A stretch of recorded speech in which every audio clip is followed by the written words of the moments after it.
Thank you very much for the invitation to give this presentation. Uh, like he mentioned, my name is Yakhat Barshep. I was a student at the AP Leventis Ornithological Research Institute in 2005.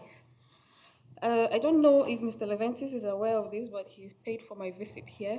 So thank you very much. So my talk today is on the Nigerian Bird Atlas project, which was started in 2015. I just completed my studies in South Africa, and they have a bird atlas project there. So the director of the animal demography unit said to us, look, we have a lot of capacity. Our servers can accommodate a lot more data. So at that point, they were working with the Kenyan ornithologists to set up a bird atlas project. So he made the offer to us. I brought it back to Aplori, and everybody seemed to want to do the bird atlas project. So that's how it started. Now, atlas projects everywhere, almost every continent has one. And the first one I actually learned about was the British breeding birds monitoring project. Essentially, atlasing monitoring of species within grid cells. That's the first requirement. The second requirement, obviously, is that it relies a lot on volunteers, lots and lots of volunteers to go into different parts of the country, gather the information. And that was one of our major problems. Sweden, for instance, has about 9 million people, and my teacher here, Ulf Ottoson, would say 3 million of those are Nigerians. So about 9 million people with about 20,000 bird watchers. South Africa, for instance, has about 56 million people, and you have about 7,000 bird watchers. Nigeria has 195 now million people, and we have approximately 140 bird watchers. So we had a really, really big task ahead of us. We wanted the project, we didn't have the people who would accomplish the work. And the main reason for this is we really don't know that much about our nature. Everybody is interested in surviving. So when you tell people, I don't know how many people have actually seen a lion. I mean, we sing all these nursery rhymes with lions and tigers and bears. We've never seen any of those. And the culture there is just whatever I need to get from the environment, that's what I will do. And there's very little appreciation for nature as it is. So the biggest problem was to try and get people, or to convince people, to be interested in nature, to want to go out, to want to collect data that would be useful in protecting the environment. Just a map showing Nigeria and the different habitats that we have. It's really one of my biggest pleasures to do bird watching in Nigeria, because as you just go across the country, it's just changes. The environment is like the really dry north to the really, really wet south of the country. It's incredible just doing birding across Nigeria. So the main thing was to get people interested in the environment, tell them that this is a country that is rich in biodiversity, try to convince them that it's worth preserving. So when I got back to Nigeria and I presented this idea, Ulf was one of the few people who said, well, maybe it might work. We don't know yet, but let's see how it goes. So the first thing he did was he started, I don't know how many people know Ulf here, but he knows everybody. He knows everybody from academics to DJs he just knows everyone. So he went around and started knocking on doors. He threatened his colleagues, blackmailed his relatives, and started getting some support, financial support, and support from many organizations, like the Swedish Ornithological Society, funding and also equipment. And he brought it back to Nigeria, contacted the ADU, and we started the work. So the first thing they did was to build a website for the Nigerian Atlas project. Easy to use interface where people could submit data. As soon as that was done, started putting together a team. So the lady in the middle is Dr. Talatu Tende. She and I were in the same class. And the gentleman on the right is Dr. Sam Ivande. The two of them are the field project manager and field uh, worker, let me put it that way, of the Nigerian Bird Atlas project. So they are really the backbone of this project in Nigeria. We also got, again, I don't know if he's aware, but in 2016, the Bird Atlas project started getting regular funding from it became a project that was funded within the Aplori budget. So we had equipment, we had funding from some of the foreign organizations, and some money was made available within Aplori budget to take care of the Bird Atlas project. So the next thing was, how then do we start recruiting people into this project?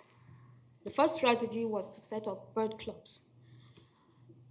Before now, most of the time, birding is done by expatriates in Nigeria. It doesn't matter if they were ornithologists or not. Sometimes they come in, they collect a checklist, and they submit it or they publish it.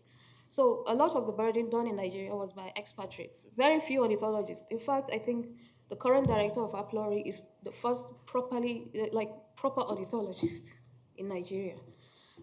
And there had been one bird club in existence, and that was in Lagos. And for a long, long time, since I think maybe the 1990s, it was the only bird club that existed in Nigeria. So the first strategy was to start setting up bird clubs all over the country. And the idea was that you have a trained ornithologist within a specific area, and that ornithologist, or maybe 2, 3 of them, if they are in an area, they recruit their friends, their families, their church members. They take them out, instead of going for picnic and take a boombox, you take them out for quiet nature walks, talk to them about the birds. Maybe if they have extra binoculars, they could look through those binos, get interested in birds one way or another. And the thing is that I remember when I first started this, people keep asking me, why study birds? What is it about birds? What do you gain from that? And you always try to justify, why you're studying things that seem unimportant. I have to talk about how they are good indicators of the environment or how they are pest controlled. And now I just hand them a pair of binoculars. And I say, just try and look through this. And it never fails, never fails. The moment they look through a telescope or binoculars, they focus on a bird.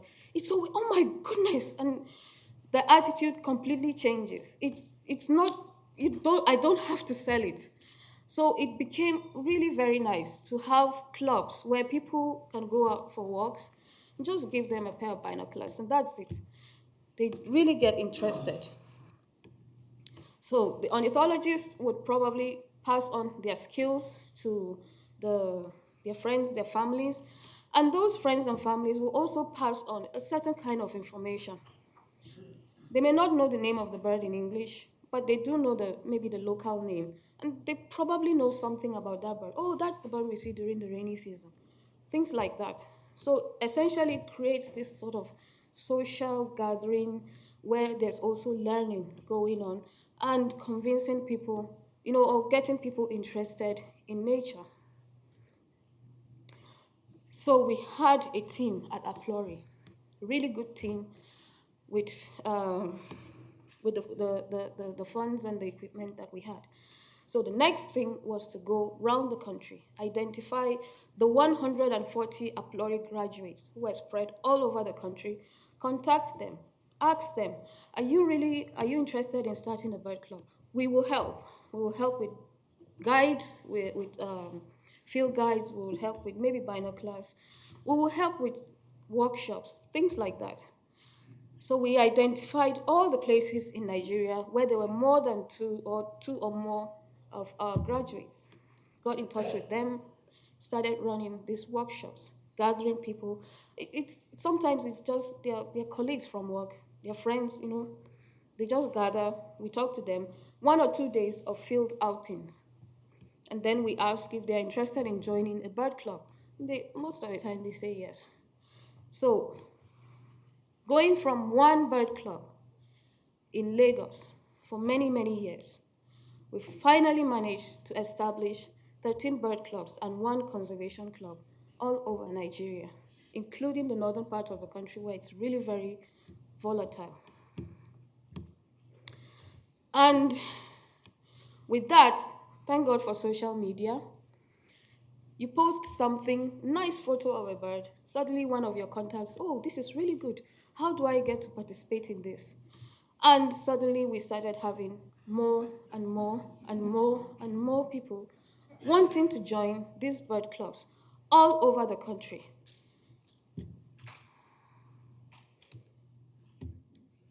Second advantage we had was technology. So now there's an app developed specifically for the Atlas project because there are several, Atlas, obviously every Atlas has its own intentions, its own goals.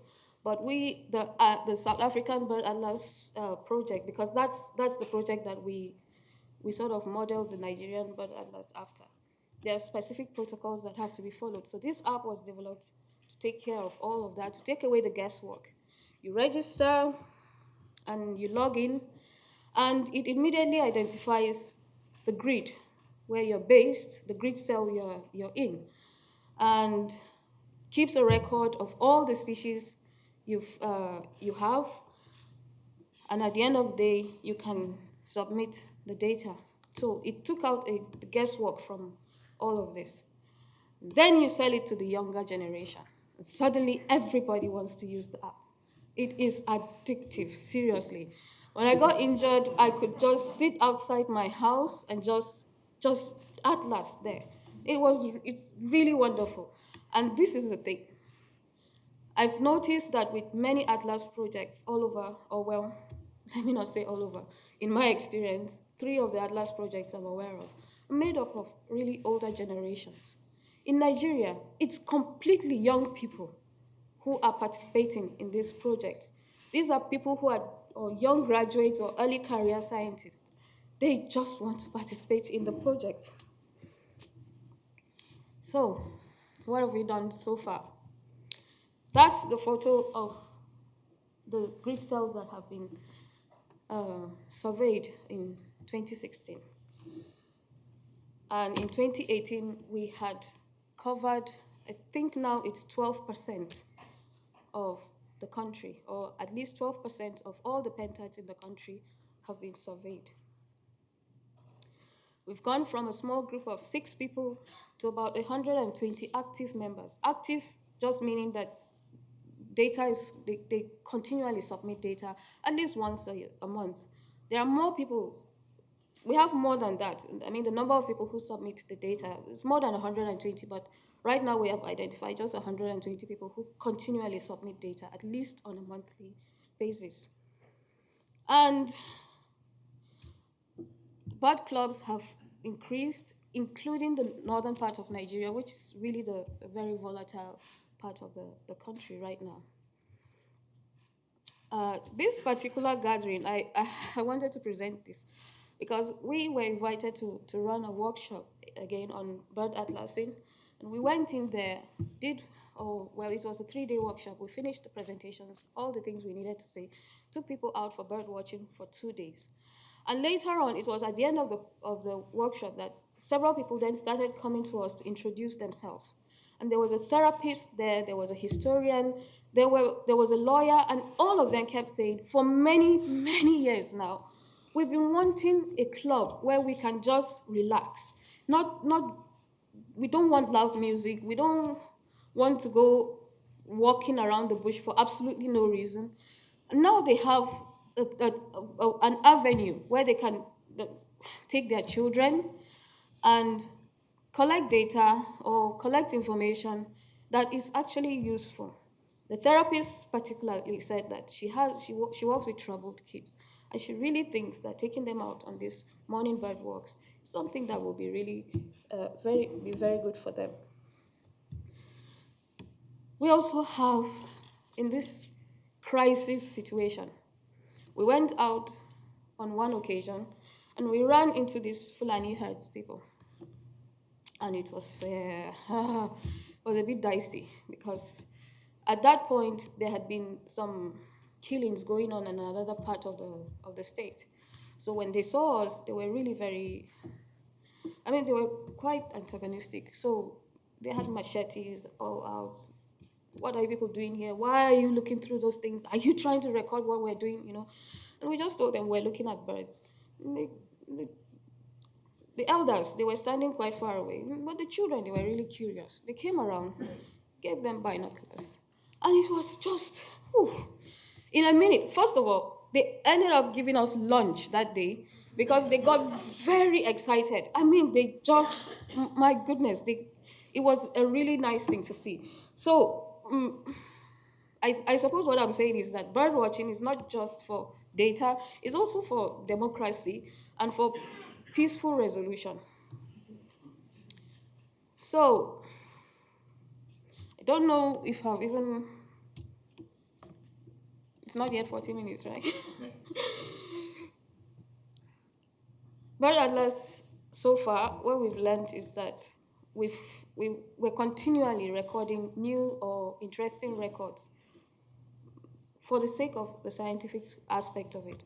But the Bird Atlas project has also served as an avenue for capacity building, for creating environmental awareness, for bringing people together. And we hope that in future, the information we're getting from these atlases, we can use that. We're talking of policies, we're talking of changing people's attitudes. Now we have a tool, a project that will produce like visible evidence to people that we're in trouble, essentially. Sort of the kind of information that we can show people and tell them how much trouble we're in. So just like everywhere else, obviously there are challenges. I don't think this is unique to Nigeria, except the security situation. Funding is tight, but people are more than willing to volunteer to some extent. Because they are young people, sometimes they need just a little bit of money to put some fuel in their car and drive around. They don't really expect to get paid. They just need just a little bit of money to put some fuel in their car so that they can go around. But the most difficult thing we're facing is the security situation. Most people who have been to Nigeria know that you can't travel more than 5 kilometers without seeing a military checkpoint. And that's been our biggest hindrance because they see the binoculars and they immediately assume this is for warfare. This is not, civilians carrying around binoculars. No, that's not possible. There has to be something suspicious going on. And we have to keep explaining and explaining. And again, because it's studying birds, they really don't get it. So that's really our major problem. But we'll get there eventually, I hope. So I think the next step now is that we want to actually make this an African-wide project with collaborations from many different organizations. So right now, this is what the African Bird Atlas looks like. I think it's been officially launched, I'm not sure, but we really want to make this more of an African-wide thing rather than country-specific. So thank you very much for listening, and these are our contact details. Thank you.